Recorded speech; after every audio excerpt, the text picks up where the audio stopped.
All right. Welcome, everybody, to a very special Friday night live episode of Pod Strickland. I'm your host, Winnie Pooh. And I am here going solo, doing this live for no reason other than that me and Prez could not coordinate with the holiday travel plans for each of us, and therefore feel obligated to get this out since the Knicks did have, I don't know, I think it was their best win of the season for sure against Minnesota last night. The Knicks just absolutely kicked the Timberwolves' ass. It was awesome. Going to talk about it. Some signature games from Karl-Anthony Towns and Mikal Bridges in a 133-107 victory over the Timberwolves in Towns' homecoming. But before we do that, I do have to make a few announcements. First, being Strickland has a YouTube channel where you may be watching this podcast. If you are, if you've not done so already, please hit like, subscribe to the channel, leave us a comment. That'd be a huge help to us. Strickland also has merchandise, which you can find on our website at www.thestrick.land. There's a link that'll take you to the merchandise store, and you can find all kinds of cool stuff on there, like t-shirts, sweatshirts, hats, coffee mugs, water bottles, you name it, we've got it. Strickland also has a Patreon, which you can subscribe to. There are a number of different tiers. There's a $6 that gets you access to Pod Strickland, this podcast that I normally host with Prez on every Friday. You also get access to Take Some Obvious Bozos, podcast hosted by Andrew Steele, a.k.a. Doug, along with Zach Blatter. And you get access to the Strickland Discord where the conversation never stops. There are further tiers. There's a $9 tier that gets you access to Strickland Roll, my solo pod, where I rant and rave about the Knicks even more. You also get access to wonderful premium articles by Matthew Miranda, one of the best in the business. And now you get access to Strictly NFL, which, you guessed it, is a podcast about the NFL that is hosted by Konstantin Metrikos and Desmond Novak. There are further tiers. There's a $15 tier, $30 tier, $50 tier, and $100 tier. There's a variety of additional benefits, like listening on our pod recordings, merchandise discounts, and potentially co-hosting a podcast alongside yours truly one day, whether you choose to subscribe. None of this would be possible without you. And none of this would be possible without BetOnline. BetOnline is the world's most trusted betting platform, your number one source for online betting. From the earliest odds to in-game live betting, BetOnline provides you with all the action and the ability to watch the games as they happen with the largest selection of odds on everything from football, NBA, NHL to entertainment and political props. Like if you wanted to bet on the government not shutting down today, coming down to the wire. Head to BetOnline today to get in on the action with America's most trusted site for online wagering. BetOnline. The game starts here. So look, this game very specifically was awesome in every possible way. Karl-Anthony Towns, 32 points, 20 rebounds, 6 assists. Mikal Bridges, 29 points, 6 rebounds, 6 assists. The Knicks were fantastic in this game. Just across the board. I mean, OG Anunoby only had 9 points, but he had some huge defensive sequences, a couple of steals and coast-to-coast layups afterwards. He was so good on defense. Precious Achiuwa chipped in with a double-double. Didn't think he started the game great. Thought he was much better in the second half. Jalen Brunson, just 14 points, 7 assists. I actually thought his game was kind of uneven, especially, I would say, when he checked back in at the end of the first half and then started the second half. But by that point, the game was, the Knicks were just in such control, it kind of didn't matter. Deuce McBride, 16, 8, and 5 off the bench. Jericho Sims, 6 points, 6 rebounds. Campaign, 9 points, 6 assists, and a rebound. This was just a fun game. There's really nothing else to say. The Knicks dominated this game. They didn't have to play anybody massive minutes because they just thoroughly dominated the Timberwolves. That's really as simple as that. You can look at this box score and it tells you the full story. The Knicks had 39 assists yesterday to 15 turnovers. It's like that every night. They held Minnesota to 6 offensive rebounds. That's obviously been something that has been a weakness at times for this team, giving up extra opportunities. They're able to keep Minnesota off the glass. And honestly, this game to me was over almost from the point, right from the start of this game. I thought I loved it when Julius came out and it looked like the Wolves' game plan was let him have his revenge game. Let him go for it. get him the ball early, get him the ball in his spots, and let him cook. And he got off to a good start. Definitely credit to him. I think he had 21 in the first half. I think he had 13 points in the first quarter, really quick. He was on it right from the start, but I didn't really mind it because all of it was the stuff that we're accustomed to with Julius. He's a talented scorer. He got the ball at the elbow a few times, got the ball at the top of the key a few times, was able to bully his way into his spots, took advantage of Precious. But those possessions weren't really, it's not like everybody was very involved for Minnesota. I thought it definitely, it basically turned Edwards into an off-ball player. And the Knicks were disciplined in a lot of their help. So, Julius kicks it out to Jaden McDaniels a couple of times. He made a couple threes in the first quarter. Didn't happen after that. Didn't matter because you're just playing the averages, right? Jaden McDaniels is not somebody that is a super threatening shooter. And the Knicks were disciplined to that, right? They did not give up a bunch of wide open threes to guys that they didn't trust. And credit to Julius. He made 3 threes in the first half, maybe in the first quarter even. And that was great. I mean, good for him. But the Knicks know this guy. They know Julius as well, probably better than anybody else in the NBA could possibly know him. And they know that odds are if he takes enough threes, he's going to start missing some. And that's exactly what happened. He cooled off after a super hot start. And by that point, Minnesota's offense, I mean, look, and this is not just a Julius thing. Their offense in general is just garbage. There's nothing going on there. There's basically no kind of interconnected team play happening. It just feels like very much take your turns between Edwards and Randle and Conley, who in the past has obviously been a great point guard in his career. He's old. He just can't do it anymore. He's not that dynamic. He can't get into the paint consistently. He can't create separation for shots. He took 5 shots. He made 1, a 3. He missed 2 floaters, once he got inside the arc, and that was it. I mean, he did nothing in this game. And Rudy Gobert was awful. He was terrible. He's not involved in the offense, obviously. And defensively, he had no impact on the game. I'm not sure. And I got to say, Chris Finch's game plan, very suspect to me. Didn't like his rotations. They had a long stretch in the second quarter, which is when the Knicks took over the game and really blew the game wide open, where he just didn't have Edwards or Randle on the floor. They don't have anybody else that can credibly be the fulcrum of an offense. So to have neither on the floor at that time was a joke. And then defensively, there was just way too much of, let's just put Gobert on Cat, even in instances when Precious was on the floor, which was a mistake. I mean, that's just a mistake because, when Precious is on the floor, that allows you put Rudy ostensibly on him, right? That's his cover. And now he can roam a little bit because Precious isn't a threatening shooter. Just the way the Knicks were, and Edwards talked about this after the game where he was like, I didn't get to the rim because I didn't go to the rim because there are guys covering all the gaps. And the Knicks were covering all the gaps on Edwards. And the Timberwolves did not do a good job on that at all game. The Knicks were into the paint, be it off of initial pick and roll with Jalen Brunson, be it off of kickouts to shooters, and then they attacked the closeout and whatever. They just destroyed Minnesota in every which way in this game. The defensive coverages from the Knicks were just totally, I mean, we've talked about kind of consistency, finding consistency for this team. And, it's just not been there for long periods of time.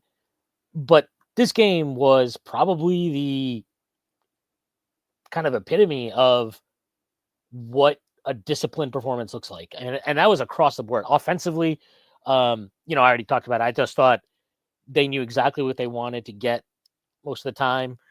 They were able to attack in transition, semi-transition. Cat, obviously, Cat being on fire helped. I thought Mikal, this was, I think the last pod we did, I did with Stacey, talked about this extensively, where I was like, look, the Knicks really need to get Bridges going in a far more higher usage role, more on-ball role, more on-ball capacity. They need to get him going to really unlock the best version of this team. And you saw it in this game. And Kat talked about it after the game where, he's like, we've had to do a better job of getting him involved, and this is the type of player he can be. I mean, you saw it. He was, that was not even close. That was the best game he's played all season. I know he had that awesome shooting game against the Pelicans, but give me a break, man. The Pelicans are fucking awful. I mean, I'm probably jinxing the Knicks here since they're playing the Pelicans tomorrow night. But that's not even comparable to this, right? Minnesota, I believe coming into last night, they were the fourth best defensive team in basketball. They're now fifth after that game. Still really good. And the Knicks smoked them. I mean, they did whatever they wanted all game. And Mikal was a huge part of that. He was super active. I loved the shots he was taking. I don't think you saw a lot of these weird off-balance fading jumpers, be it from three or from mid-range. I don't think he was forcing the mid-range shots like you saw him do earlier in the year, which, some of that might have been a lack of confidence in his three-point shot. His movement off the ball was fantastic. I mean, I lost count of how many layups he got. He even hit a fucking floater that was gorgeous off the glass in the first quarter. I mean, it was, they just fucking laid the wood on Minnesota. That was a beatdown. It was a total beatdown. And, I mean, he was central to that Cat. I mean, what else can you say? Like just going back to the defensive part of it, he was on it yesterday. And so was Bridges. Like, there have been a lot of weird miscommunications defensively throughout the season from the Knicks, specifically when it comes to screen coverages, switching, how they're going to defend anything, whatever. There's none of that yesterday. Bridges was on it. Cat was on it. They knew how they were going to defend Anthony Edwards coming off pick and rolls. They knew how they wanted to defend Conley coming off the pick and rolls. They knew who they wanted to leave open. They knew who they wanted to help off of. They knew what shots they wanted to give up. They boxed out. They cleaned up on the glass. Like, they were just everywhere. And Bridges and Cat were both central components to that. I mean, Cat, he had some really good contests on Edwards at the rim where he stonewalled him. And he was just in position. He was locked in the whole night. Offensively, I mean, I don't even know if he hit rim on a single fucking three he took. He was just feeling it. And I think he had a point to prove, because I do think that in some ways he got scapegoated, especially like when they lost to Dallas last year in the West Conference Finals. He didn't have a great series. He shot 24% from three in that series. But I think he got wrongfully blamed for them losing that series when, quite frankly, Anthony Edwards was not good in that series, and Jaden McDaniels was terrible in that series. He got rocked constantly by Luka and Kyrie. I think he had a point to prove. I'm sure he was happy to. I mean, he was definitely happy to be back in Minnesota, and he talked about how much that place meant to him, and I take him at his word. But something means that much to you, and then they trade you. I'm sure you want to prove to them, right? Like, hey, shouldn't have fucking traded me. And he did that in a much better way than the way Randle went about it. He didn't come out and just start chucking shots. Yeah, he turned the ball over, I think, 3 or 4 times in the first quarter, but they were all in the attempts of getting other guys going, right? He was not trying to just come into the game and launch up bullshit. And because of that, I think the whole team was able to get in a rhythm. They didn't feel like they had to force feed him the ball. And then obviously once he started kind of looking for his offense, and he just was, I mean, he was on fire yesterday. That game was over. It was a wrap. And he attacked. I mean, he was just so under control yesterday. I thought his decision making, that 3-point attempt where he pump fakes, drives in, draws the and one. When he drives by Jaden McDaniels, he kind of splits. Gobert's behind him. McDaniels is standing in front of the restricted area, and he kind of gets skinny between them and puts it in for a layup. I thought that was, there are times where you'll see Cat out of control on drives and he'll just fucking plow that guy over. But that was such an example of like how locked in he was yesterday, how focused he was. And that was a special performance. If that was a competitive game, he probably would have gone for like 45 and 30, maybe. I don't know. I mean, that game was over at halftime, basically. Earlier than that, if we're going to be honest. So yeah, I mean, I just thought those two in particular defensively stood out, offensively stood out, and the way it's starting to come together for this team is starting to make you feel pretty good. Pretty good. All right, I want to get to the super chat. Thank you to Adam Feeney. Happy holidays, Strickland Squad. May 2025 be the year our boys win it all. Yes.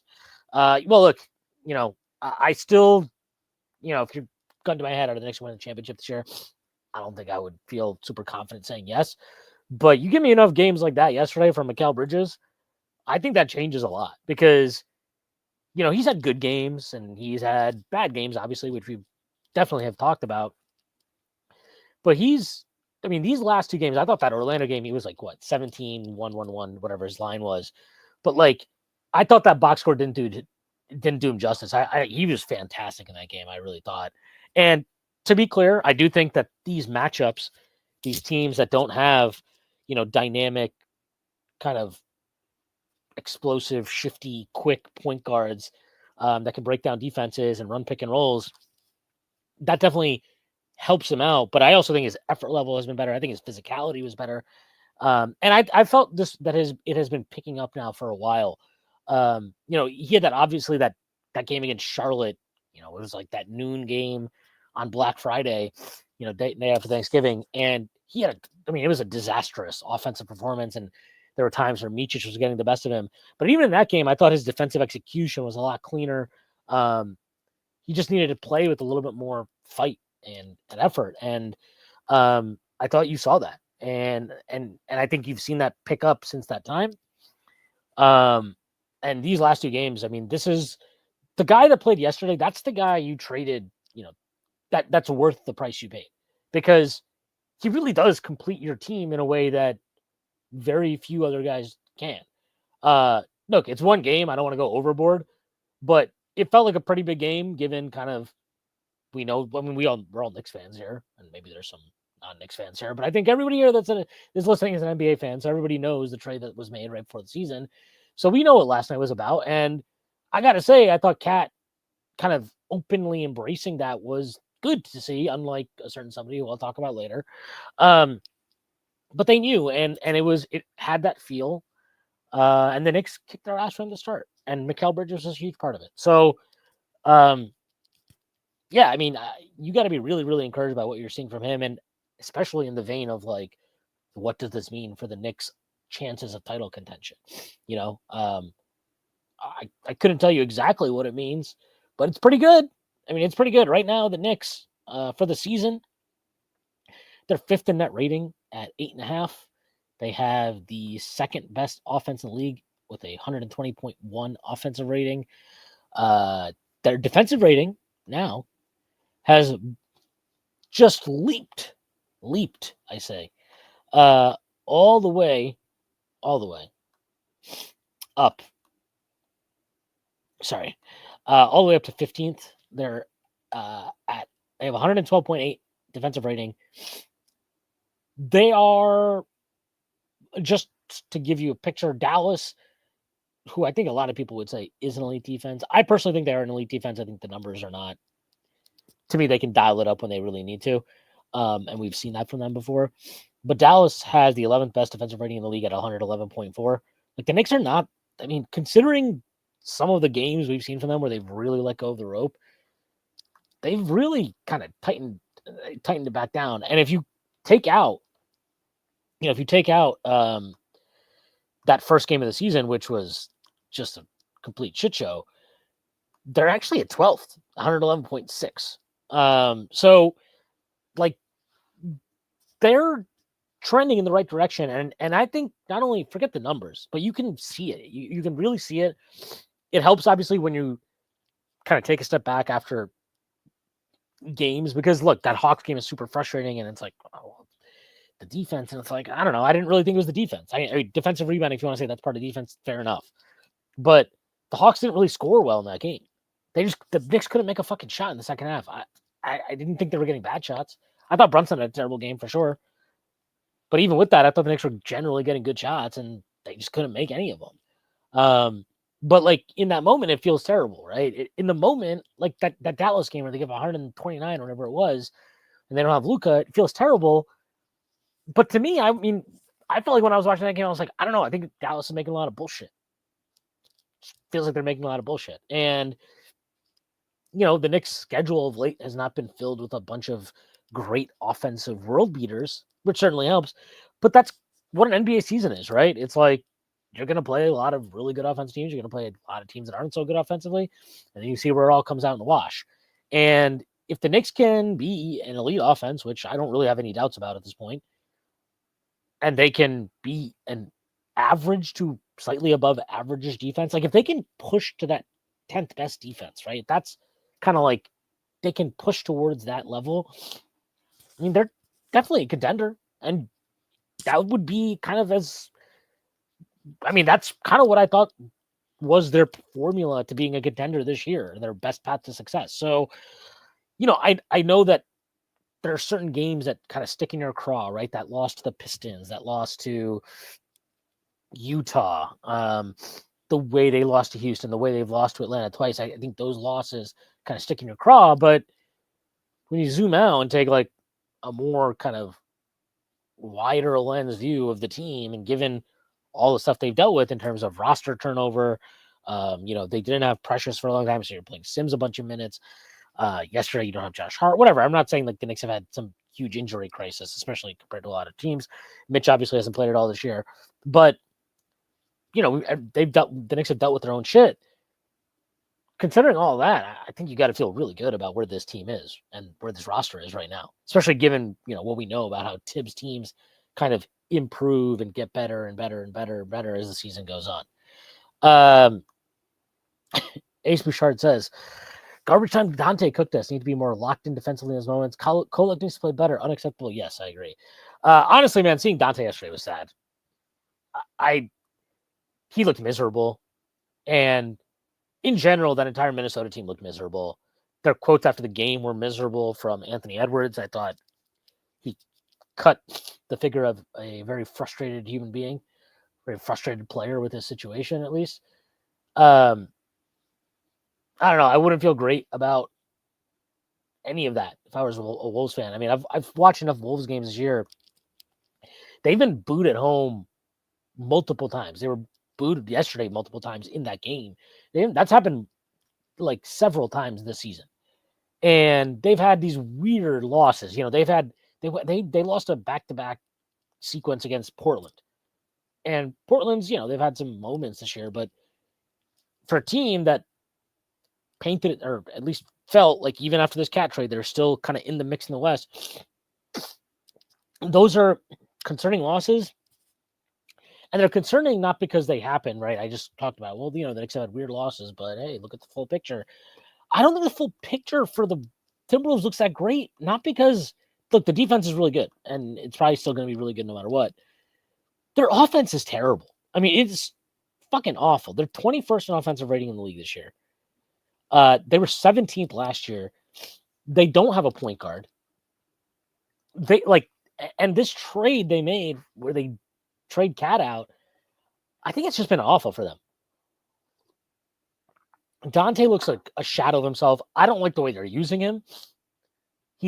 Looks like he's handling the ball way too much, which was, cutting that out was a really, I think that was a key to kind of unlocking what he was in New York in a lot of ways. And he's just, I don't know, he looked lost yesterday, like just devoid of confidence, which is the opposite of what we saw of him last year, where it was like this guy had the greenest line in the world, and he knew it, and he played like it, and he shot with that confidence no matter what, right? He'd go 0 for 7 from 3, and you were like, yeah, it doesn't matter. The next time he gets even a small, like that much of a gap, he's gonna let it rip, and that guy's gone. I mean, I don't know, but he looks terrible. Hopefully he can turn it around for his sake and for their sake, but he's bad. And then Julius, I mean, look, I just got to say this. Julius Randle was pretty key, I think, to the Knicks kind of starting their turnaround in this Leon Rose era. He helped, for sure, massively get them that 4 seed in Thibodeau and Leon Rose's first year with the team. He made 3 All-Star teams and 2 All-NBAs deservedly. I think he absolutely deserved those accolades those years he earned them. But if we're going to be honest, did you ever fully trust him? I didn't. And that was always my biggest concern, right? That was the biggest kind of worry about everything that transpired with his injury last year, where you didn't get to see him in the playoffs again. And then now he's entering the last year of his contract, and you're like, well, are we going to extend him? Are we going to let him play out the season and then go into free agency, which I think would have created a weird dynamic? That was something I talked about all offseason, where it's like, I don't know, Randle in a contract year, there's two ways that can go. I'm not sure it's going to be great. Also, I thought the way that the team played in his absence last year, they had evolved. I mean, they maintained high efficiency offensively, even though they were very limited in terms of shot creation, because they were more effective in terms of their ball movement and their player movement and guys cutting and the spacing and all that type of stuff. And, you know, I was not sure how going back to incorporating Randle, who's just a very different type of player who doesn't fit into that style of play cleanly, was going to be a big transition. I just didn't know how that would work out. And I think the Knicks were uncertain about that too. And I'm sure it was a motivation for them to not just get Towns, but also not really aggressively look to even extend Randle. I mean, that was reported by Fred Katz in a piece that he wrote leading up to the game in The Athletic, where he talked about, the Knicks and Randle never really seriously engaged in extension conversations because they were never close. And that makes sense to me, because I think there were all kinds of concerns to have over giving him a big extension.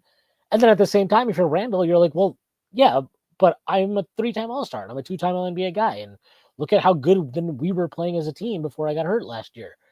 And it just, there was all kinds of uncertainty. And leaving all that aside, I thought the way he carried himself during that game was exactly the stuff that you always get worried about. Like to him, that game was personal, and he let it manifest in all of the most selfish ways possible, right? He turned it into like his own personal battleground to start the game. And then, then he does all the stuff that we are too familiar with, where, he's not locked in off ball and guys are scoring, cutting off of him or spacing out of the 3-point line. He doesn't know who to cover. He had a horrible moment in transition defense early in the game where he just kind of like didn't do anything, and Brunson was able to get to the rim.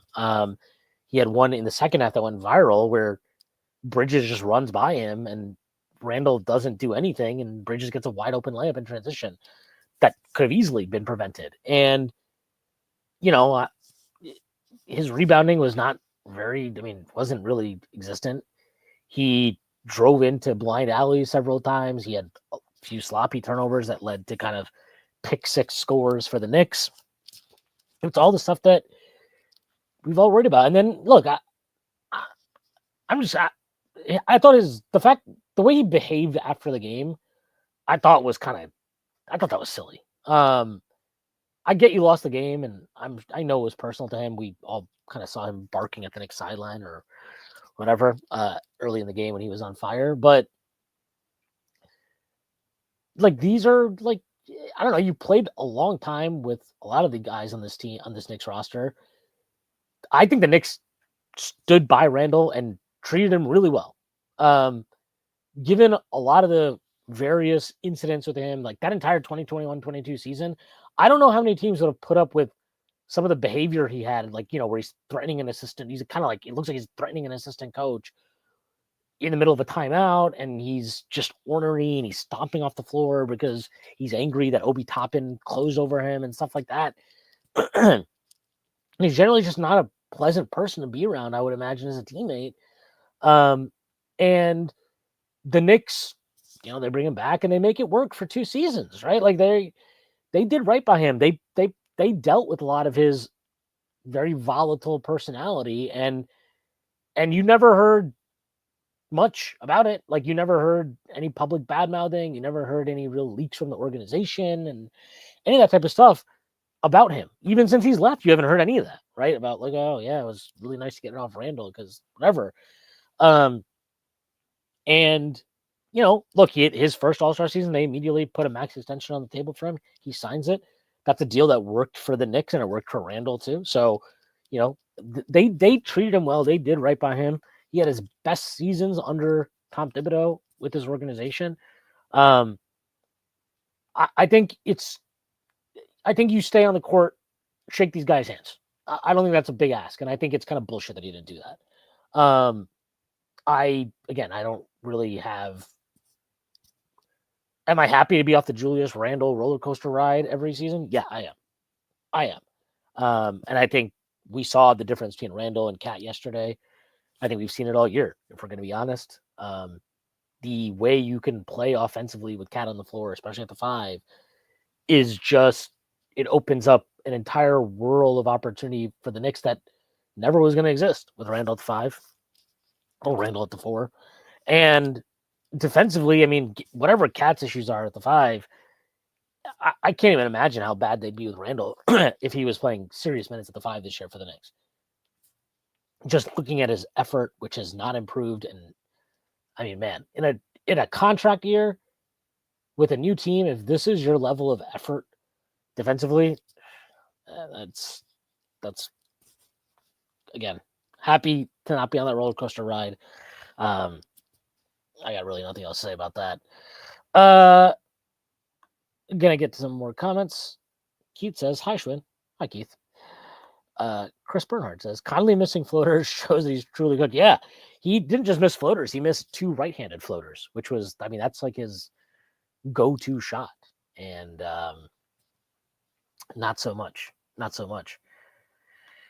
Daniel Berry Sports Highlights says, "Evening." Good evening, Daniel Berry Sports Highlights. HB Greg says, "This team would be unstoppable if we were able to keep Hartenstein." We would be. I mean, Hartenstein would be fantastic on the team. I think you could, I mean, I don't have any doubt in my mind. Cat and Hartenstein together on the floor would be a great combination. Obviously, we know Cat at the 5 would be awesome.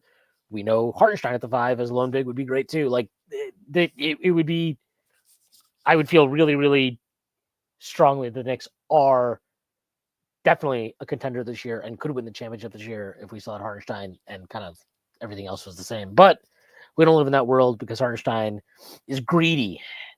No. I will say, I thought his comment about, oh man, if I was like, I wouldn't have let Trey do the dice roll thing. Like, give me a break, man. Fucking Joel Embiid kicked you in the fucking nuts during a playoff game. You did nothing. Joel Embiid assaulted Mitchell Robinson during a playoff game, and you did nothing. I don't want to hear about, like, let's give me a break, man. You're some fucking enforcer. Shut up. Like, I'm not gonna. He was a tough player for the Knicks. He played through that sore Achilles for 2 years. He was great for us, and I wish we still had him. But I don't want to hear that. Shut up, man. Shut up. Enjoy your fucking all the accolades you're getting on OKC because everybody fucking jerks off to everything Sam Presti does. Have a blast. Enjoy living in the fucking stupidest state in the country. HB Greg also says, "I think trading Dante is one of the smartest moves Leon ever made." Yeah, I mean, I think I'm sure I mentioned it at the time, but once you get Mikal Bridges, we knew Mikal was going to start, right? We knew Mikal was going to start. We knew OG was going to start. We thought presumably at the time Randle was going to start, and then one of the centers, right? That would be the lineup. If Dante wasn't going to start, which I don't think he was ever going to start, you're already reducing his importance to your team. You're reducing his role. You got the best kind of ultimate season you could have imagined from Dante DiVincenzo last year, right? The volume of three-point shooting, the accuracy, the fact that the injuries opened up this bigger role for him, and he thrived in it. And then, obviously, because he signed a 4-year contract with you of $47 million, it's just, there's 3 years left on this deal. So it's this fucking amazing value contract, right? That teams around the league are like, especially in this second apron world, like, oh my God, what a fucking value. That guy's great. Let's go get him. But he was never going to be that guy again for the Knicks because he wasn't going to have that role. He wasn't going to be essential to their importance. And ultimately, because Hartenstein left, you had this huge, glaring fucking weakness at the center position. Like, you didn't have one, right? Because Mitchell Robinson is out for still, right, indefinitely. And then your other options were Precious, who got hurt right before the season started, and Sims, who I am happy that he's given us whatever you could reasonably expect from Jericho Sims to start this season when, called upon. But can you imagine starting Sims for an extended period of time. Like, I don't want to see that. So you were able to trade Dante at his absolute peak value, right? Absolute peak value. You traded Randle, who I don't think the Knicks wanted to keep. I mean, again, the report from Fred Katz, at least if they wanted to keep him, it was definitely not even close to the price that Randle would have been happy to stay at. And then you gave up a Detroit pick, which, like, look, they've been feisty. Maybe that pick conveys this year. Maybe it conveys the next year. Whatever. All of that is not even close to what that's not even close to the value of what Karl-Anthony Towns is giving you right now, right? This is a guy who's playing at like an MVP caliber level and offensively is, I mean, right now you can argue he's been right up there with any big man in the league in terms of his offensive impact night to night. And I think what he provides that none of these other guys provide, none of these other big men provide anyway, is that genuine floor stretching ability. You know, the only other center that probably has that type of gravity out beyond the arc is Porzingis, and Cat offensively anyway is a much superior player to Kristaps Porzingis. So that value is insane, and it's manifested in the Knicks not just being an elite offensive team in terms of offensive rating, but their numbers in like the health of the offense, and I mean that in terms of like their efficiency numbers is spectacular, right? They are number 2 in field goal percentage, 49.7% from the field.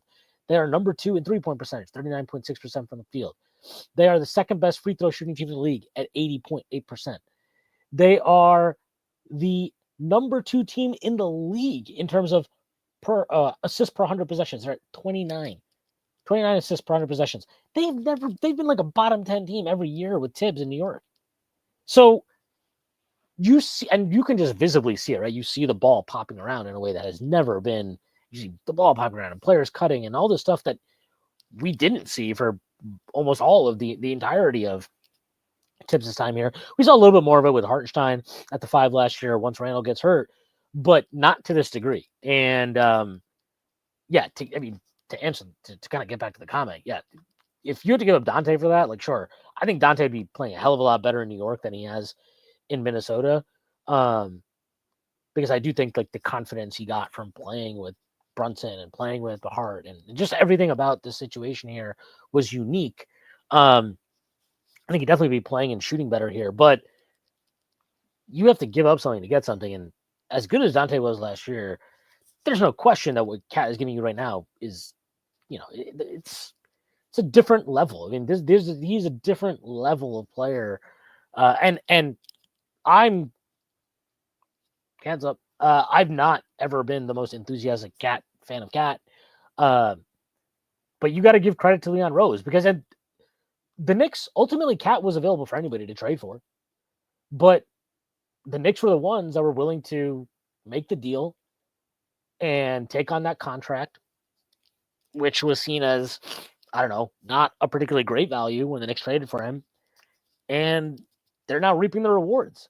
I mean, if you remember the conversation at the time of the trade, it was like, oh my God, I can't believe the Knicks gave up this amazing value in Dante, and Cat's really good and he's the best player in the trade, but I don't know about that contract. And look, it's still only been 27 games, but I don't really see a world where this trade ends up being a loss for the Knicks.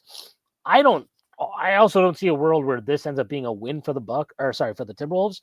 But maybe they can turn Dante and this Detroit pick and Randle into something else that makes sense, but it doesn't look good. It's not good. It's not good. I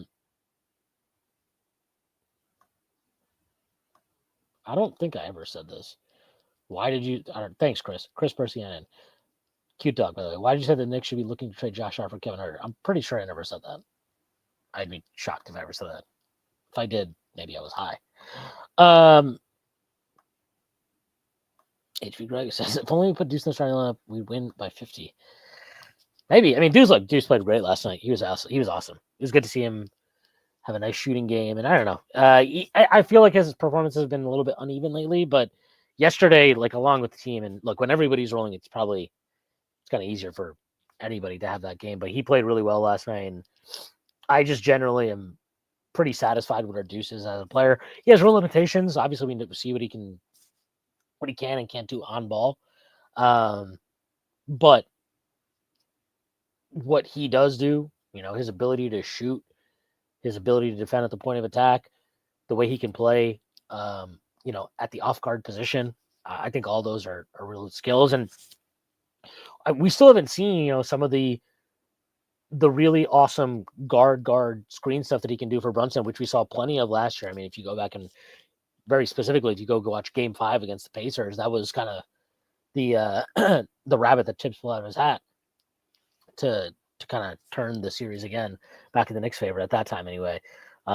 So yeah, I love Deuce. I'm very, very happy where he is. And look, Deuce is certainly not an untradeable player, but given his contract value and kind of given where the Knicks are with the cap, I think you hold on to that guy almost at all costs, unless you're getting a real game changer. And I don't know if the Knicks have more assets left to make any more game changer type trades, but I also didn't think they had the juice to get Cat when they got Cat. So, who am I? Who am I to say anything? Who am I to question what Leon Rose is capable of? Chris Bernard says, maybe all this Macau stuff was A, coming to a new environment and not knowing his place, and B, him just being cold to start the year. Never understood the panic this early in his first year. I mean, I think I also wonder if some of the panic wouldn't have been as pronounced if he was better defensively to start the year, but he wasn't, right? So it was like, oh my God, this guy struggling a bit offensively. He won't get to the rim. He's not getting to the line at all. He's settling for a lot of mid-range shots. And three ball is not consistent. It kind of looks weird. That release, I mean, we all remember it from preseason, the first half of the first game of the year, where we're like, what the hell happened to this guy's shot? Is he broken forever? Given all that, I understand the panic. I just thought it had turned around. I mean, I thought somewhere along that West Coast trip, I want to say, I think against Denver it might have been, but definitely against Dallas, a game where he actually, guys scored on him, but I thought he played pretty well defensively in that game and guys hit tough shots. But I just thought at that point he started kind of turning it around. He obviously has that monster game against the Pelicans when they get back to New York. And I just thought he strung together a lot more consistency in his defensive effort, execution, all that stuff. And then offensively, these last few games, stretch, I think in December now he's shooting something like 46.5 or something from three, or maybe 43, whatever he's shooting from three. And, you're starting to see that confidence come back. And with that confidence, he's making better decisions. And it's all kind of like it's coming together. So I agree with you. I definitely think it's fair to be like, I don't know why people were panicking. At the same time, I think the optics, given what you gave up to get him, right? And then his struggles, not just offensively, which are maybe a little bit more, to me, they're a lot easier to understand. With all the significant change going from Brooklyn and what that situation was to all of a sudden, okay, now you're playing off Brunson, you're playing off Cat. You got to figure that out again. But that was always understandable to me. The defensive stuff was where it was really concerning. These last two games make you feel a lot better. I think they definitely make you feel better about the acquisition and then just also what he is for this team now and moving forward. I agree with this. This is from Chris Bernard again. Dante looks unbelievably miserable. They don't do anything for him like he did in New York. No transition threes, no backdoor cuts, nothing. Have they even tried using Nas? Dante as a pick and pop duo might work. Yeah, it's just uncreative. It's really uncreative, their offense. It looks random. Like it doesn't look like anything is organized. So I'm not sure what that's about. And this is a criticism that a lot of Wolves fans have had of Finch, even going back to last season when they had Cat, and certainly this season, where it's just like, what is their offensive identity? I mean, Anthony Edwards is talking about this after the game, right? He's like, I don't know what our identity is. I take a lot of shots. Julius takes a lot of shots. And that's about it. But yeah, it's not great. And Dante definitely is falling into that. Kevin Danishevsky, thank you for the super chat. What I love about this team is that at its best, they embody good ball. A bunch of very skilled players come together and sacrificing to achieve greatness. Let's be real about who was precluding that.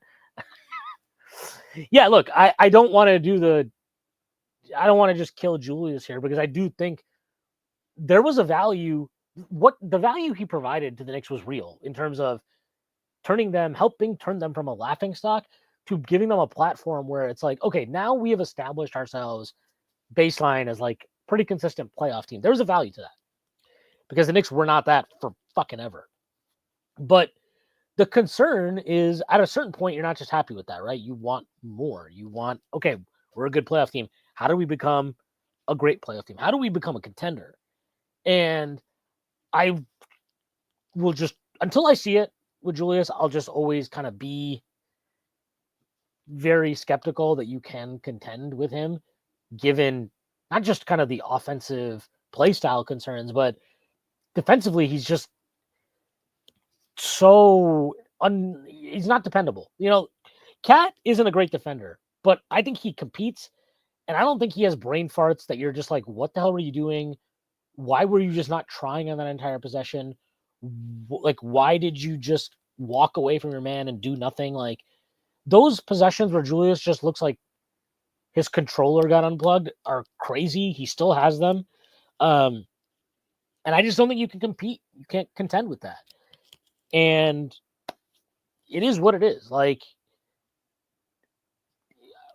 I don't know how you can watch the way this team is playing, and to Kevin's point, where it's like, you know, you're the least skilled player offensively anyway with the ball in the starting lineup is OG, and like he seems kind of aware of that a lot of times, and even then he's making decisive decisions, right?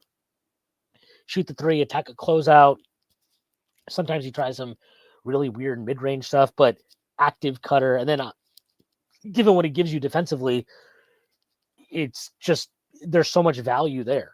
Even when his three-point shot has kind of deserted him now for a little while, or he doesn't have it going, attacking the rim, or whatever it is, like he's just always going to find ways to contribute that aren't related to, okay, well, what can I give you when you have the ball or when I have the ball? And everything with Julius, his entire value was what he does when he has the ball, because he was not active off ball, wasn't a good screen setter, wasn't a good cutter, wasn't an active cutter, not a terrible defender, really bad defensive player. And then the main thing that Cat gives you that he doesn't is Cat can play the five. Julius, look, we all sat here and deluded ourselves into Julius is going to play the five this year before the trade, but reality is we had 4 years of evidence of Tom Thibodeau telling you, yeah, I don't think Julius can play the five.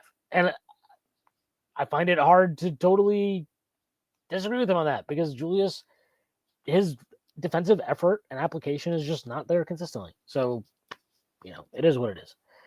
Thank you for the super chat again, Kevin. John Lear, I just joined now, so I might be asking you things. Already talked about your take on Julius heading straight to the locker room. Yeah, I talked about this earlier. Thought it was bullshit. I thought it was a really bad look, and I think it's shitty from him because, again, I think the Knicks treated him really well during his time here. I don't think any other organization would have just given him the amount of time they gave him and the benefit of the doubt and the kind of central platform that he had. And look, Tibbs came in and basically was like, all right, well, he's the best guy we got offensively. I am going to, like, he's the centerpiece right now. How many other coaches, how many other teams have been cool with that? Very few. And remember, this is after they drafted Obi Toppin in the draft. So, you know, initially, I don't think there's any world where you can convince me the front office's initial plan was Julius Randle is going to be, oh, yeah, we think he's going to be an all-star, and that's that. No. But he became one, and he became one largely, or at least in part because of the coach that they hired, empowering him and trusting him. And they put up, again, with a lot of his volatility and weird indiscretions, you know, aggressiveness towards teammates and coaches and whatever. And it's just, it's odd. It's odd that he behaved that way. I guess it's not that surprising though. Like we've seen him do this before in New York, right? Storming up the court and acting like a fucking baby, quite honestly. That was immature. Look at the way Cat carried himself yesterday. You know, and I'm certainly not going to, I would certainly think Julius Randle will get a nice applause when he's back in New York. I think he'll get they already did a tribute video. I'm sure they'll probably do another one for him, probably do another one for Dante, whatever. I think he'll get a nice hand at the Garden. It's not going to be anything like what Cat got in Minneapolis, right? It's not going to be anything like that. And there's a lot of reasons for that. And it's not just because of the play on the court, but it's like the demeanor and kind of his behavior at times and how, like, how many instances do we have of him just acting like a fucking gigantic asshole, right? To teammates, to coaches, to whoever, opponents, right? Like refs, whatever. I mean, it was just, it felt like he was so on edge all the time, or could get on edge all the time. And he had these weird stretches in the season where he was just like acting out, and it's just frustrating and whatever. Look, that's not our problem anymore. Good luck to him. Good luck to Timberwolves. But I thought that was shitty yesterday at the end of the game. Not gonna lie. This is from Chris Carter. Thank you for the super chat, pal. Appreciate it. Hold on, I'm trying to get back to some earlier comments that I had glossed over a little bit. Hold on, sorry about this. John, a lot of fans seem to be excited about Mitch and what he can do for this team. I'm not. I don't know how well he really fits in this current roster. Plus, he's always heard I'd rather have a wing. I go back and forth on this with Mitch all the time. The injury stuff is real. It makes him unreliable, and you can't depend on him. It's that simple, right? There's nothing else to say about that. That's factual. You cannot depend on him. He's very likely to get injured again. And even if, to keep him healthy, we're probably looking at a guy who he probably needs to really have his minutes managed and limited very carefully. As far as kind of how he fits in this team, look, there's two ways to look at it. There's good stuff and there's bad stuff, right? The good stuff is we have seen Cat with an elite rim protector be really good. We saw it last year in Minnesota. Played with Rudy. That combination worked. That gave them a different look, and it was a valuable look that helped them advance past the Nuggets in the Western Conference semifinals and get to a Western Conference finals. There's value to that. I think, and I feel this very strongly, and the reason why I want to see how this Precious and Cat look develops. I think you want that. I think you want the ability to play Cat at both positions, but you need to have a big that makes playing him at the 4 worthwhile defensively, because you're probably going to lose. You're going to lose a little bit offensively. He also is an elite offensive rebounder, Mitch Robinson, one of the best in the NBA, maybe the best in the NBA when he's healthy. That's another way that you can attack teams, right? That's another, again, we played the Hawks in the NBA Cup, couldn't make a fucking shot in the second half. You're also not getting second chance opportunities, and that's something Mitch can give you. It's definitely something Mitch can give you. That's something the Knicks built as a core tenet of their offense over the previous 4 seasons under Thibodeau, was being an elite offensive rebounding team. They don't have that this year. They're not constructed the same way this year. Having that just as a curveball look to throw at teams is valuable, I think. The bad stuff, all that ball movement, player movement, cutting, skilled players, all oh wow, we have a team where everybody can make a free throw. That goes out the window with Mitch, right? We know he can't do those things. He's very, very limited in what he can do as a player. He's not even a particularly good roll man because he can't catch the ball cleanly. He's like a lob threat. And then his finishing at the rim was really bad last year. So you got to worry about declining athleticism in that sense. And then it's just the injuries. I mean, it's really as simple as that. Now, I just go back and forth all the time because I get, given where the Knicks are, you just really want to have another body that is dependable and good. I don't know if you're going to get that right now from Mitch Robinson in trade. And if you're just trying to maximize your assets, I mean, to go back to Minnesota had 2 tradable first-round picks this offseason, right?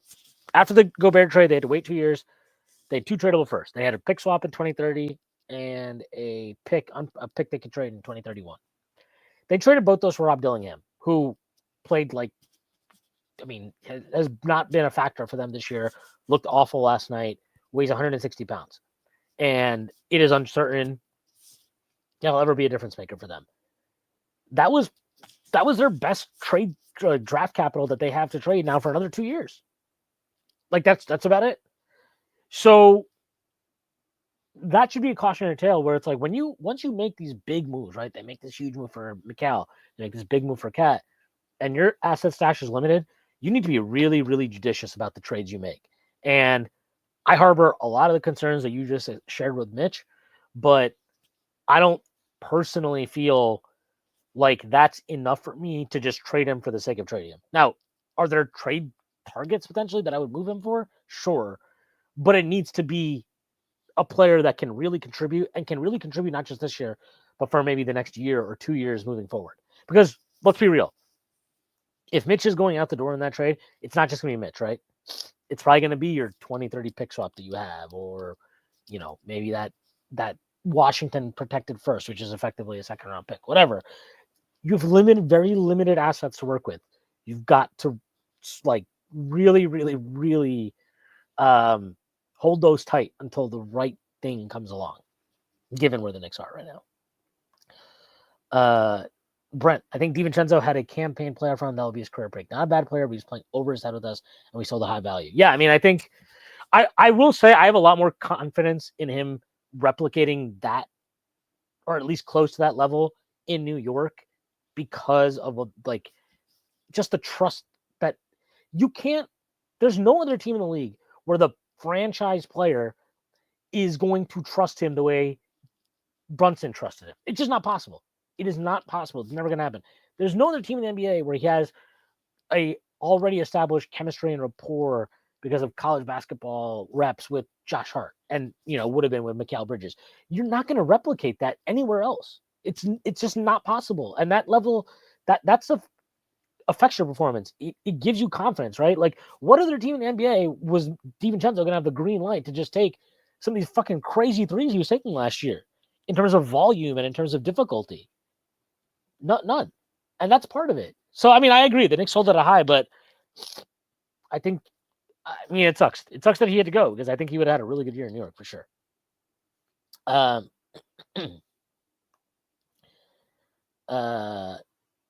Danishevsky, in the words of Jonathan Macri, Mitch is a luxury we have a need right now, so you need to trade the luxury for a need. You trade the luxury for a need if the need is actually worth trading the luxury for. If I have a Ferrari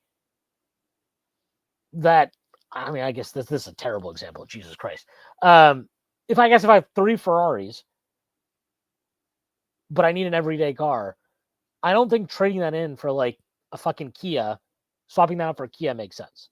Now, maybe there's a more affordable everyday car that's going to give me real value that makes sense, but that swap has to make sense. Trading Mitch for like Josh Green is not doing anything for me. Right? Like that's not doing anything for anybody. Is trading Mitch for Dorian Finney-Smith a game changer? I don't know. I'm personally not as high on Dorian Finney-Smith as a lot of people are. He's older. I think he's an expiring contract as well, so you got to re-sign him. And I think he's having a nice little bounce back year this season. I wonder how much of that is a little small sample Mickey Mouse stuff going on. I don't trust a lot of the Brooklyn things happening there. But yeah, like Dorian Finney-Smith is at least a name where if that trade happened, I'd be like, all right, I get that. That's reasonable to me. I personally don't think I would do it. But if Leon Rose did it, I'd be like, all right, yeah, he's probably right. He probably knows way better than me. That's how I feel about everything he does at this point. Ace B. Sharp, I don't think Randle's a selfish person, but he's 100% a selfish player. The ball sticks way too much with him. Yeah, Randle's a good guy. I just think he plays like an asshole. John Leary says, Mikal and Josh together might be redundant. They seem to play better when the other is on the bench. Yeah, this has been an issue at times, for sure. I think you saw with Hart out, it gave Mikal a little more leeway to operate on the ball. I also think because of all the cutting that occurs, and Hart's a really active cutter, it feels like a lot of times, and you see this with OG and Mikal too, but a lot of times they're cutting into the same spots. And yeah, I mean, it's definitely something to monitor, but they've also been an elite offense with those guys. And defensively, is that because of Josh Hart, or is it because of Mikal, or is it just like they need to get because we watched that Orlando game. I thought their defense was good in that game. I thought their defense was good against Atlanta. So maybe it already is turning around. But I agree. I mean, that's only something to watch more on offense for sure than the defensive end, where I think a lot of it's just execution and Mikal getting his shit together and the Knicks figuring out how they want to cover various things with Cat. Yeah. Is Cat first season with the Knicks on pace to be better than Ramani Stoudemire's first season with the Knicks? Yes. As long as he stays healthy, I think yes. I just think what Cat does at the 5 is really, really impactful. And it's unique. It's rare. And yeah. Do you think, the HB Greg says, do you think Knicks can realistically keep Deuce? Yeah. He's under contract for fucking the next 2 years beyond this. They'll have his full bird rights. They can extend, like they can give him the fucking max if they want to. I'm not worried about losing Deuce at all. Honestly, I'm not. It's kind of funny. I've joked about this in our Discord before, but I never would have guessed if you told me, 2 years ago, of all the Knicks young guys, who do you think is the most likely to kind of like be a lifer? I don't think I'd ever landed on Deuce. I would have said probably Grimes, because he was to me at the path to be a starter. He already was starting at that point. RJ, just because, third overall pick or whatever. We knew it was going to be Obi. Quickly still had a shot, 6th man of the year, right? That year, or he should have been that year. But I would have never guessed Deuce. And now I'm like, I just think he's so valuable. The contract itself, given, again, how tight the Knicks are against the apron and how limited they are in their flexibility, especially this season, and really moving forward, because they're committed to those, there's 6 guys that they're kind of like locked in on: Brunson, Hart, Mikal, OG, Cat, and Deuce. It's got a pretty good shot of being like a lifer in some ways, or at least I have an extended run, maybe like through this kind of period of contention we're all hoping for and envisioning. Yeah. Chris Bernard asks, you think there's a world where the Knicks still try to move Mitch for a wing? I tried for Cam Johnson, but we just don't have the salary unless we move Hart, which I'll know. Yeah, my thing with this is the Knicks didn't make all the moves they made, right? From trading for OG, trading for Cat, trading for Mikal. They didn't make all those moves to win it this season. Now, do they think they can win it this season? Yeah, I would bet internally they think they can win the title this season. I also think they know, or at least they view this as, we have this core for the next 3 or 4 years. And our job as a front office is to maximize their ability to compete for the duration of that time. Mitch is, to me, almost, I would be shocked if this guy is here on the opening day roster for 2025-26. But I do think that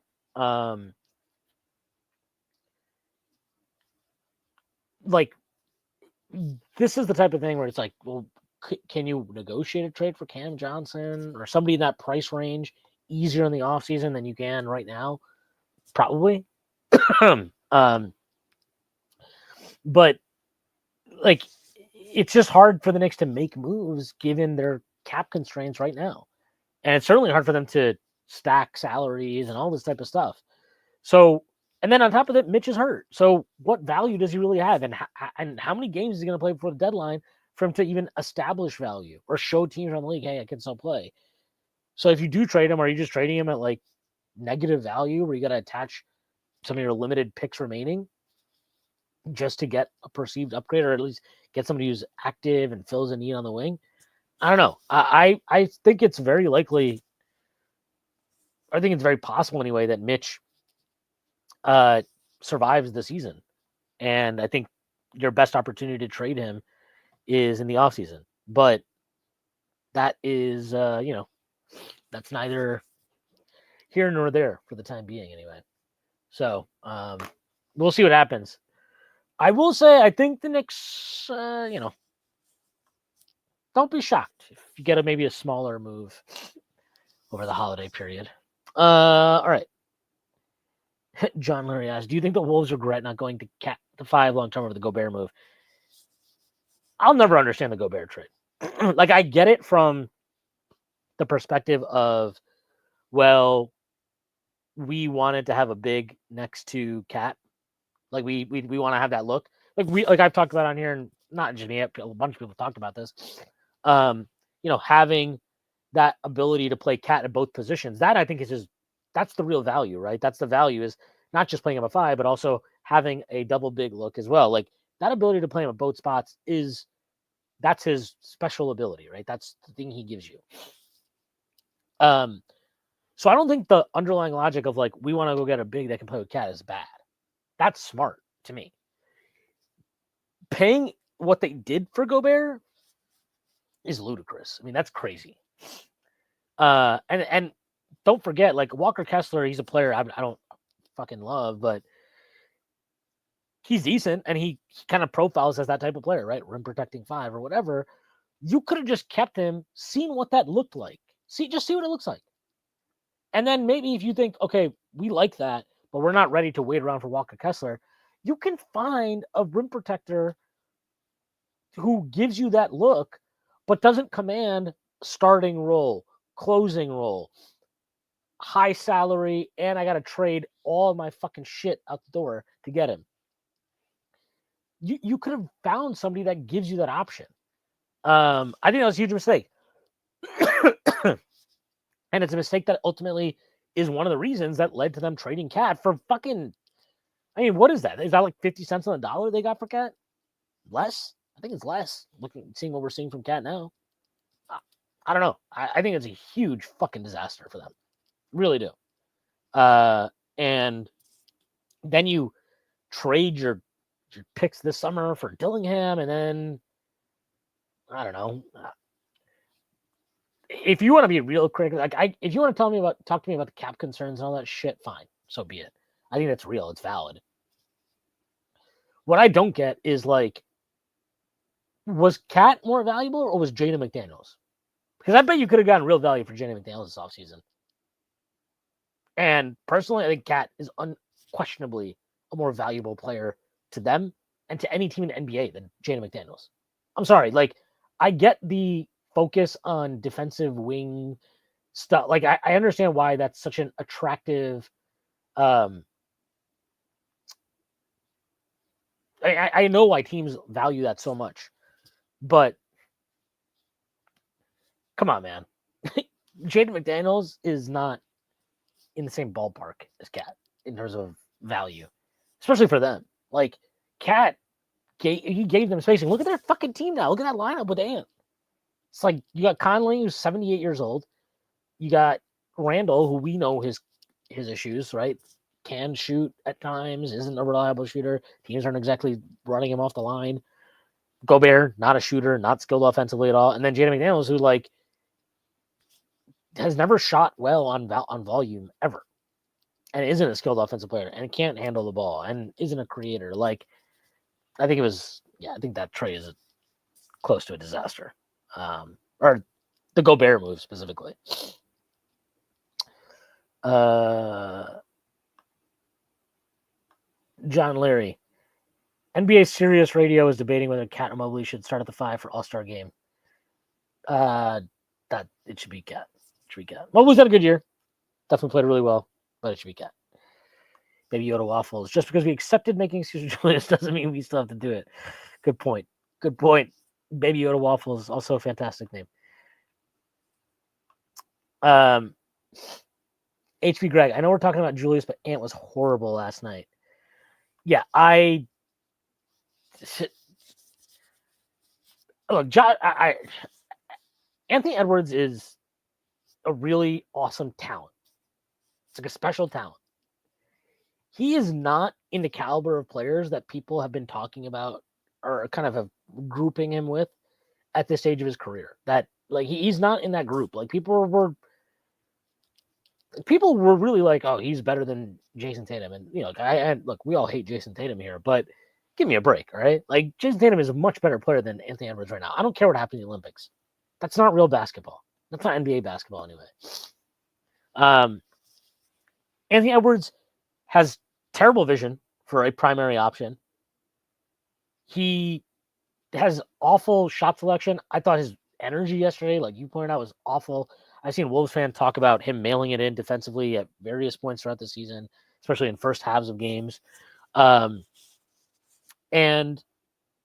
I didn't love his comments after the game yesterday, that's for sure. I thought they were shitty. If I were a Wolves fan, I'd have been pretty pissed about all of them.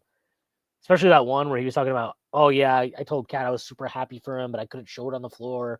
It's like, everybody dreams about coming back to a team that traded you and kicking their ass. And I was like, what are you doing, man? You play for the fucking Timberwolves. You just played against him today. What are these comments? I thought they were crazy. And I didn't like. I mean, I don't like airing your team's business out in public. I think there's times where it makes sense to do that. He seems to feel like they need to do it every fucking couple weeks. I think that's whack. And yeah, his energy sucked yesterday. He was awful. I didn't understand what the hell he was doing throughout the game. Look, the Knicks played really good defense. Their coverage was really good, but he didn't. Stars have to like keep after it, right? And I just thought he gave up in the middle of that game, honestly. And defensively, I thought he was terrible too. So, yeah. John Lurie asks, will Josh Allen win MVP? I believe so. I sure hope so. I'll tell you that. Be nice. Hope he wins Super Bowl MVP. That would be even better. Will Barrett be an all-star? No. I don't think a team, whatever Toronto's record is now that just lost to the Nets yesterday, is going to get an all-star. So, yeah, I doubt that. They need to make some moves to add to the bench with Connor to see how they get it done for the trade deadline. That's just where I'm at. Like, I think they know they need to bolster their depth. I just don't think those moves are available to them right now. Like, there's not. What moves are you going to make, and who are they going to be for, and what does it cost you? It feels like this is one of those seasons where we all know that they need more depth, but that is not likely to happen until the offseason, where they'll have more flexibility, they'll have more avenues to add talent, and given like we'll see what Shamet provides when he comes back, but if they can get a couple more kind of like Payne level vet min type signings, which is possible given the restrictions all throughout the league and teams dealing with the apron and stuff like that, like that would go a long way just to like giving us depth. Because once you get to the playoffs, then if you want to start going 7 deep, I don't think there's a huge problem with that. That's fine. But we know that in the regular season, at some point, you need more than what the Knicks have right now. And they just don't have enough pop off the bench, right? I mean, this is where I think there's an argument for like, well, with starting Precious, would that be worth it if you can put Hart off the bench and now all of a sudden your bench is supercharged and you're still going to play a bunch of minutes and blah, blah, blah. I don't think that it's not going to happen. We know that he loves Josh Hart, and it's fine. Josh Hart is playing awesome offensively anyway this year. Defensively, a little suspect, but ideally, I think that's something you're going to end up having to figure out in the offseason. Not sure you're going to get it done this season. Yeah, and I agree with this. Ace Richard says, I think the hope is just that Shamet comes back and looks out in the same way Campaign is. Absolutely. Yeah, absolutely. What would they have done, or where would they be to see if the Wolves didn't want to trade out? They'd be fucked. Honestly, I think they'd have a below 500 record if they just went in without having done the Cat deal. Because you'd be 100% looking at Randle at the 5 in real minutes, and then you'd have Sims and Huck 40 to start the season until Precious got back. None of it would have been good. It would have been really bad. Rex, did you trade Deuce Mitch in the Washington first for Cam Johnson and Nick Claxton? I mean, this isn't even possible. It doesn't even work on a CBA. So, no. John Larry, you mean to tell me Anthony isn't Michael Jordan? Precisely. That is precisely what I'm saying. Jason Aravallo. He supposedly is going through baby mama issues, but he's got to be better with that stuff. Yeah, and also maybe make some better decisions as far as having baby mamas. Just throwing that out there. Maybe be a little bit more responsible with your tools. Ace Richard. Cat is literally better than Ant. They traded their best player to be financially better, suited around their second best player. The logic of this trade is so flawed to me. And again, even if you're like, well, we need to be under the second apron and this is too expensive, then fucking this is my point, that you could have gotten value from McDaniels last year in the offseason. So it's bullshit. They chose to dump Cat. That was the guy they were like, they looked at their roster and we're like, all right, who are the guys we can trade? I get why you can't do that. They couldn't reasonably choose to move off Rudy because of what they gave up to get it. So that was not, whether that's right or wrong, you should view it as a sunk cost. It just was never going to happen. And we know we're not going to trade Ant. So at that point, guys that make money are McDaniels and Cat. And they pick Cat. And this is like, a lot of the justification for this has been, well, now they can pay Kale Alexander Walker and Nas in the offseason. And like, Nas has had a bad year so far this year. Some of that I have a lot of sympathy for him. I think it's a joke that Randle's starting over him. Like, genuinely don't understand that at all. I mean, I get it, but to me, that's shitty. You're worried about preserving Randle's trade value or building Randle's trade value or whatever, instead of just playing the better player who better suits and fits around your franchise guy in Anthony Edwards. And then Nickeil Alexander Walker's a nice player, but he's a backup. He's a nice combo guard off the bench. That's what he is. Like, that was the reasoning for this. Like, this is why Dante turning into a pumpkin is such a bad outcome for them in the lens of viewing this trade.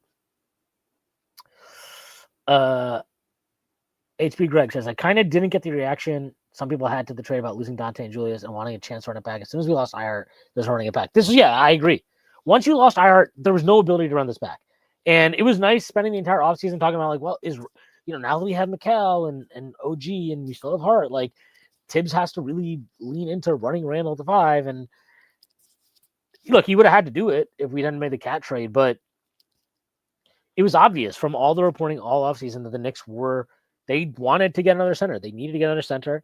Personally, I think the Knicks we know Shams talked about the Knicks I think he had reported that the Knicks had talked about a Cat trade with the Wolves going back to the draft. And this has they've had long held interest in Cat. And if they talked about it with them at the draft, and then we started hearing stuff about it again during the Vegas Summer League, and then obviously everybody goes away for the summer, and then boom, started training camp. It comes back. You get their notification. I think they had an idea of what it would take to get Cat. I don't think they wanted to give up Dante, which is why I think they tried to spend the entire offseason trying to, hey, what's Mitch's value? What's Randle's value? Can we get stuff that we can send to Minnesota that means that we don't have to give up Dante? Like, I think they explored all that, and it just wasn't going to happen. And then they were like, you know what? We tried, but we need to get a center. We like Cat. We think Cat's going to be great for us. It's worth it for us to give up Dante. So be it. And yeah, even as somebody who I think I was pretty ambivalent about the trade. I wasn't like, this is slam dunk or this is awful.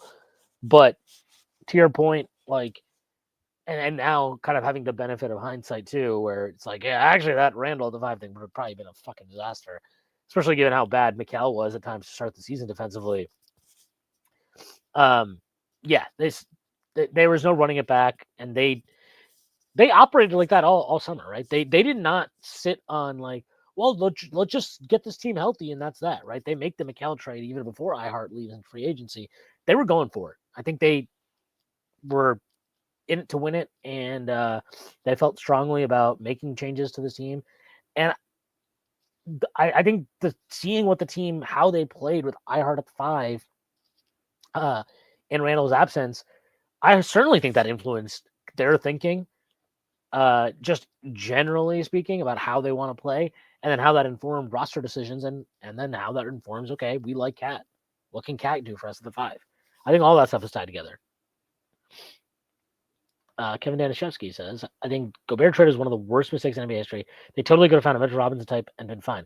Yeah, that's kind of like, they could have just fucking taken Mitchell Robinson, probably. I bet you the Knicks would have been like, you're going to give us the unprotected first for Mitchell Robinson? Sure. Great. Yeah, we'll do that.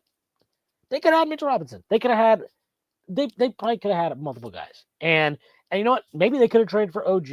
Maybe they could have, like, they had all their draft picks. They traded all of that for Gobert. And then we look at all the guys that got traded after or since then. And the list, I mean, there's so many guys they could have had. And, you know, I don't know. I'm with you. I didn't love it at the time. I thought it was going to make them a great regular season team. The first season was weird. I'm kind of like, with all the changes they made, okay, fine. You're trying to get used to each other. We're really good last year, make the Western Conference Finals. But then to punt on the whole fucking thing, the way they did this offseason, then there's no other way to frame it other than that it's a fucking disaster. I agree. I mean, there's really no other way to say it because they didn't even bother to keep the team together after 2 years. That's a joke. It's a joke. Hold on. John Larry says Zion wanted to be Nick, but I think that ship has sailed now. Yeah, that ship has sailed after that guy can't stay in shape. Kevin Hanshevsky says, to put it simply, the Knicks asked, how do we build a contender on Jalen Brunson? The Wolves asked, how do we not Karl-Anthony Towns and Edwards to fit a contender? I'm not sure what exactly you're trying to say, but yes. One thought I had was the Knicks have done more in the last 3 months to put Karl-Anthony Towns in a position to succeed than the Wolves ever did in his time there. And I know they made the Western Conference Finals last year, but look at his impact offensively here versus when he was there. He never had a point guard as good as Jalen Brunson. He never had wing defenders around him the caliber of OG Anunoby. I know Jaden McDaniels and fucking Nickeil Alexander-Walker. These guys get a lot of hype. They're not even a fucking. They're not even a OG Anunoby's shadow. Like they're not even in the same fucking ballpark as defenders as that guy. And if Mikal gets it going, like he's better than both them too defensively. So the Knicks have done more for Cat in 3 months than that franchise ever did for him in 9 years. John Larry, remember Anthony was pissed off at Johnson and told me he doesn't respond to ringless players. I do remember that. That was actually an awesome response. Would you trade Hart and Mitch for Harden? Yes, the contracts work. That's crazy. No. I think the way the Knicks are playing matters. And I don't think Harden is somebody who you get the best out of Harden when he's happy. I don't know why he'd be happy coming back to the East Coast. I think he's happy in LA, happy to be the man on this team where his co-star is somebody who's probably going to miss games all the time. So he's going to have the ball all the fucking time like he has now. And he doesn't have massive expectations and it's fine. I wouldn't do it because I think he'd be miserable here. And I don't think it would work. And the Knicks would never trade Hart, but I know that wasn't your question. Schwinn, are you so smart? I'm not smart. I'm a fucking idiot. Ace Bouchard. I think Naz Reid benefited greatly from being Cat's backup and not having pressure to play starting minutes every game. Yeah, absolutely. But he was really good when he had to step in for Cat at the end of last year, which is why it is so fucking stupid to do the trade to trade Cat and be like, well, we were doing this so we have flexibility to keep Naz Reid, but then fucking start the guy that you're getting back for Cat in front of Naz Reid, who played well as the starter in that starting lineup that you're going to start the season with. All of that is so dumb. It is so dumb and it is so backwards. And a lot of it speaks to the coddling of that you have to do with Julius Randle, because if he's not happy, he's just going to be a huge fucking distraction in the locker room and he's going to be miserable and it's going to in turn bring down the vibes of the team. And look, maybe the vibes of that team have already been down. From what I've seen, they're looked miserable way too many times this season and they're making their fans miserable.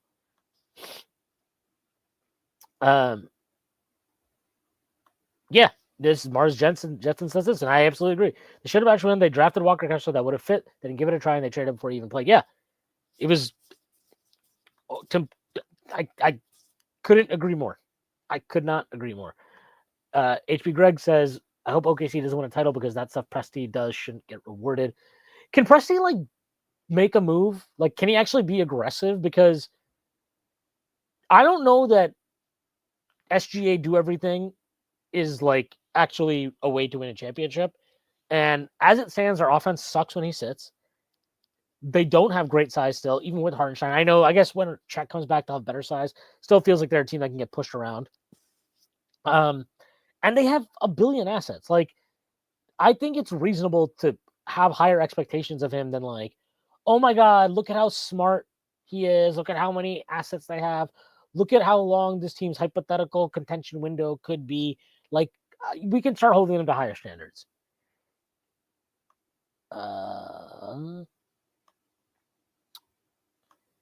Healthy joke. Why the hell would we want or need Harden? What the fuck? Yeah, I don't know either. But I was just answering the question that was asked of me. Aljoka Randle is a trade piece for them. He is. I just don't know what his trade value is, and this is why I think he has forever been this mystery and enigma. Of like, well, he's valuable. He's a good player, but how good is he? How much do teams around the league value him? And I don't think his value's ever been that high, and I don't think it's going to be that high now. It's going to be worse now than it was previously because you're seeing what he looks like outside of New York, outside of a team that I think put him in the best position to succeed that he's ever had in his career and did it consistently. And then on top of that, like, my other concern with him is I've never expected the market for him to be very robust. If he has a good agent, which I believe he has, because he's with the great CAA again, his agent will do his due diligence, and he'll report back to him, hey, the long-term money for you is really just not out there right now. You need to opt in. And that's what I would bet is going to happen, regardless of where he finishes the season, be it in Minnesota, be it somewhere else. I think he's going to opt into his contract because I don't think he's going to get even half of what his, I think he's like 30.4 or something like that is a starting salary for next season. I don't even think you'll see a contract half of that. Maybe half of that. If that's what the mid-level is, maybe some team would throw a mid-level type contract, but that's it. I don't think there's no cap space team other than Brooklyn. Brooklyn's not giving up fucking cap space for him. And even teams that trade for him, I think they'd be like, we don't want to pay you that much anyway. And he'll know that. So I think he'll just opt in. And then you'll have to do this entire song and dance again the next year, which is why I think the Knicks wanted out of that situation. Or was at least a motivation for them to get that situation. Tony Santos, we should start a GoFundMe for protesters to storm the Timberwolves court until they return Dante. I'm with you. Good idea.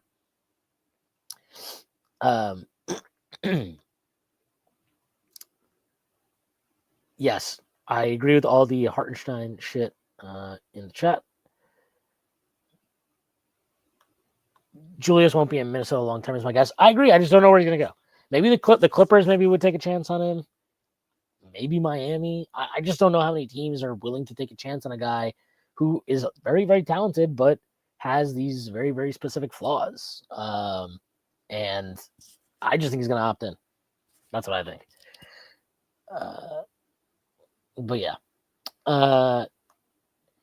It's sure. I only didn't want to trade Randle because I didn't expect the Knicks to get a better player in return without significant draft compensation. Yeah.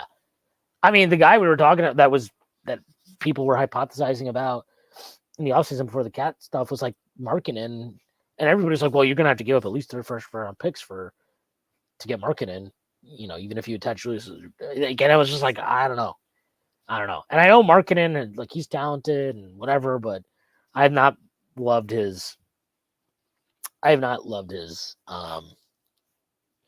season so far this year. And I don't know. At some point, a guy that has never played a meaningful game this far in his career, I'm just not comfortable trading all the loot for him. Ali Joka asks, I don't know if you talked about this, but do you buy any of the smoke around Sims trade interest? I'd keep an eye on it. That's all I'll say. HP Greg Randall Miami, he breaks Jaime's legs in practice. Towns might be better than Laurie from John Larry. I think he's 100% better than Laurie. 100%.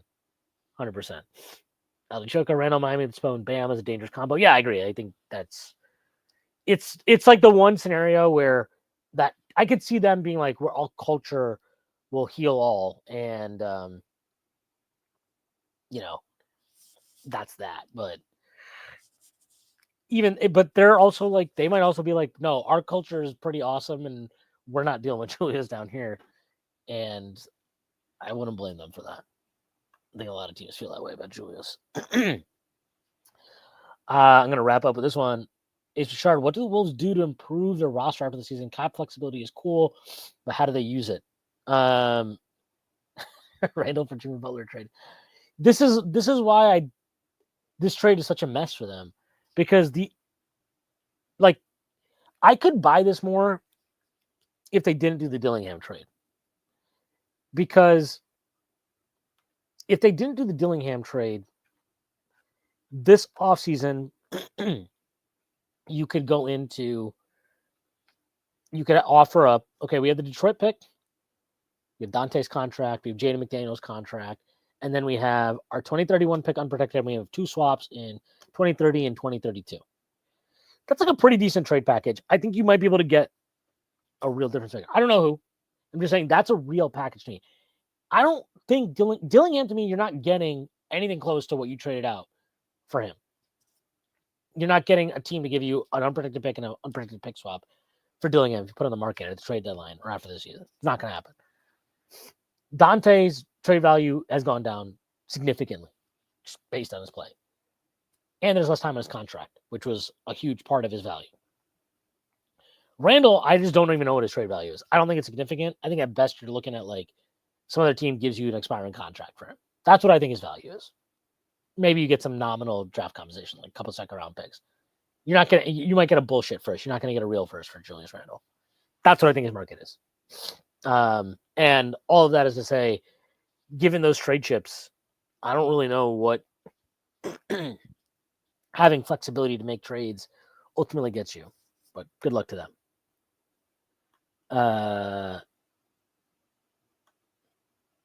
Sorry, I'll close up with these last few comments here.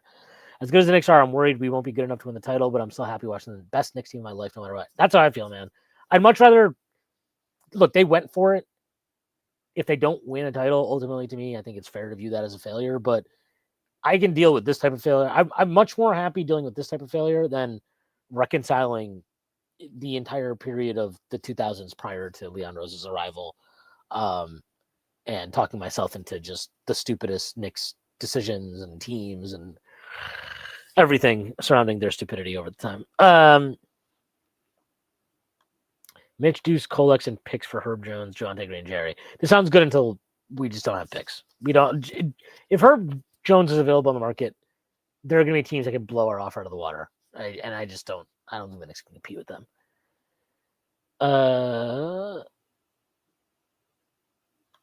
Aldi Joka. We have Payne, Shamet. I'll close. This is actually the last one. I'll close it. We have Payne, Shamet, Deuce, but I think we need a little more size. Agree. So I don't know what they do. Dudes like Herb Jones are unrealistic in my opinion. That's what I think. I do think they need another wing. I think they need one more wing that is like in that 6'7", 6'8" realm. Obviously, taller would be better, but if you get one more guy in that range, 6'6" to 6'8", I'd feel really good. Dadier is obviously a guy they drafted. He's far away from being a real contributor. Maybe that's something they feel different about after he has a full offseason or whatever. But I think you just got to go into the offseason and assess that because the trade stuff, maybe I'm being naive or I'm underselling the Knicks assets. I wouldn't trade Deuce because I think you need to keep him because the entire point is like you need more depth and he's part of that depth. I